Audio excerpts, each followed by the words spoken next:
Welcome back, gang, for the first time and hopefully many more to come. Don't forget to subscribe to the YouTube channel and click on the notifications right here, this little bell, so you can get those emails every time we go live. Peace. Best start to right here, ThaBoxingvoice.com, live here with Andre Rozier, trainer Daniel Jacobs. We're here at Gleason's Gym, media day workout. It's getting close to the fight. How you looking at your start? Well, this has been a fantastic camp, smooth, no headaches. I know it's been good because my son and I, Danny Jacobs, haven't argued one time. And we are notorious for our arguments in camp. But this has been a fantastic one, and he's looking great. Everything is where it needs to be, and I think you're going to see a spectacular performance on November 11th. Is he doing his strength and conditioning with Scooter? Most definitely. And how's he looking in terms of strength and conditioning? He's in tip-top shape. He already looks like he should be modeling underwear as it is. He's ripped to the nines. His condition is fantastic. His endurance is at peak level now, and we're just ready to go. Did anything that happened in the press conference trigger Jacobs to maybe train a little harder, shut this young kid's mouth up, or is it business as usual? Well, literally, it's business as usual, but Luis Arias does have a big mouth. And I was surprised because this is the first time I got to see him in this forum.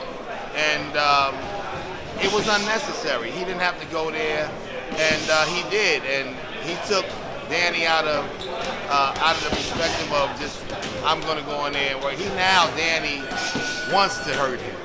So he has a problem. Now, secretly, as a trainer and an invested person in Danny Jacobs, isn't it better for Danny to feel that way and really, truly make the splash that HBO wants him to make on their airwaves by destroying Luis Arias, right? Well, destruction was the imminent goal, but it's really the only goal now. He has put himself in a position where he can only go in one direction, and that will be by TKO. So, walk me through the whole, I guess, Danny, Eddie Hearn, HBO. How aware were you of the situation? Did it come as a surprise to you? Because we don't typically see Al Haymon fighters on HBO unless it's a mandatory. This is a 3-fight deal, and he's still with Al Haymon. So it really sent shocks through the boxing media. How did you receive the information that your fighter was now no longer going to be on Showtime, but on HBO, a lot closer to the cash cows of the division? Well, this is anything that is good for my son is good for me, of course. But I want him to progress in this sport that he loves so much and that he works so hard for. I also have a job and a goal, and that's to make Danny a Hall of Famer. Of course, the titles are great, the wins are great, but to be a Hall of Famer is the epitome of all you do in your boxing career. And that's what I am trying to do for Danny. Lead him in that direction, and one day be in Canastota when my son gets his Hall of Fame ring. So we're working hard to get there, and this situation has brought about the necessary components to get to that point. He's fighting consistently now. We know when we're boxing, and it's a peace of mind situation that you can't actually. I don't want to photo crash your interview, but Andre Rozier is someone I grew up with in South City boxing with Danny Jacobs and all these guys. We talked earlier, Andre, so he knows what's up. He's a real guy. He knows the history. He knows what's up. This is one of my little dudes. Yes. When he started boxing, he was like this big with the rest of the monsters from Starrett City, and we ruled. And they all try to kill me. And they all try to kill Paul Dimitri. Good God Almighty. When they box with each other,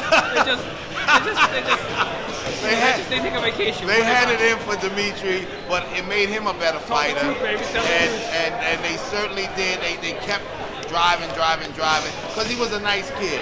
And they were like the city kids, the neighborhood kids, and they would want to jump on him all the time. But it made him a better fighter. You can keep it real, Andre. They did. And I had to protect him a lot. So, but this was he started to get it together. He started getting shot. He had to. It was like a group effect. He was like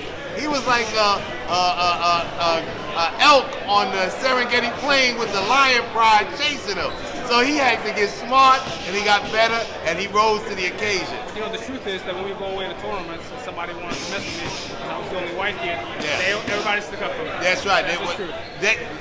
Let me tell you how, it's like a family dynamic. You know, if we're brothers, we can fight each other.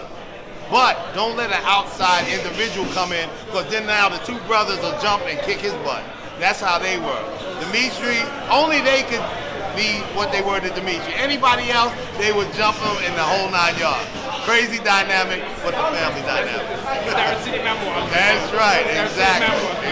We got a bunch of them. Jimmy O looking up and smiling. God looking bless down and smiling. God bless you. For sure. All right, go back. Sorry, man. Sorry. And you know, we're at a point where we can make these things happen, and I just got to keep guiding them to the top. What's up there, big bro? And take it to where it needs to be, and that's what we're going to do. So obviously it's a 3-fight deal. Who is your ideal? No, it's a 6-fight deal. 6 fights? That's right. Wow. So who's your ideal next fight? Well, literally, after this one, I like BJ Saunders to get the title. If not, we're going back where we belong. Winner of. Right, the winner of. Right. I'm sorry, Lemieux. Golovkin again. We'll take Canelo. Whatever we have to do to achieve this goal, we're going to do. Damn, 6-fight deal. I don't think people know that. Listen, it's already been said. It's been said time and time again. Danny is destined for greatness. All he has to do is what he usually does. Work hard, stay focused, and win. And that's what we're going to start doing on November 11th. Now, you obviously made the transition to HBO. It's middleweight division heavy, but how long can Danny continue to make that weight? I mean, Peter Quillen already moved out, and they were in that division a long time together. How long is Jacobs going to stay here? Well, literally until I see or he tells me I can't. Oh, you're not nowhere near that then? No, not at this moment. What I do is he's just turned 30. I do expect for him to be campaigning in the future at 168. And I think that's where he'll retire at 168. But along that line, he will have become a 2-time world champion, and he will have achieved his goals and big wins against the best in those divisions. Now, obviously, for Chris, this is now maybe 2nd or 3rd camp. How much of a difference are you seeing? You've been there from the very beginning. How much easier does it seem for Danny to make the weight? How much more pleasant is he in camp because of the food and, you know, the right food going into his body? Does he have more energy? Or is Chris Algieri just a glorified nutritionist with a bigger name than the usual? No, if it wasn't real, it wouldn't be right. Not only is Chris a great nutritionist and cook, because I'm a vegan, and he'll make meals for me, and I'm his guinea pig, but he hasn't failed yet. He's been quite successful, and not only that, Chris is also a fighter, and he'll get up and they'll run together. They'll exercise together. Hell, they've even sparred together. So he is the most fantastic component because I can count on him for so many things.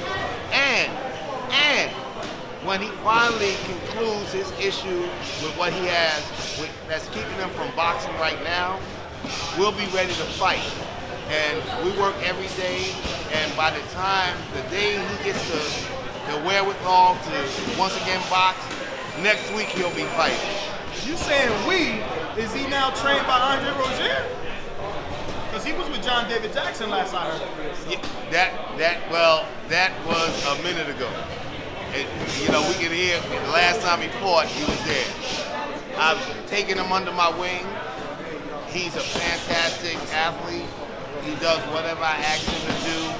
And I'll stand here and tell you right now, I love him to death. As a fighter, as a person, I've adopted him as one of my new nephews, and you know I have enough nephews to say the word, but he's right there, and I'm going to do everything I can because his goal is to once again become a world champion in the junior welterweight division. I'm going to do everything I can to get him there.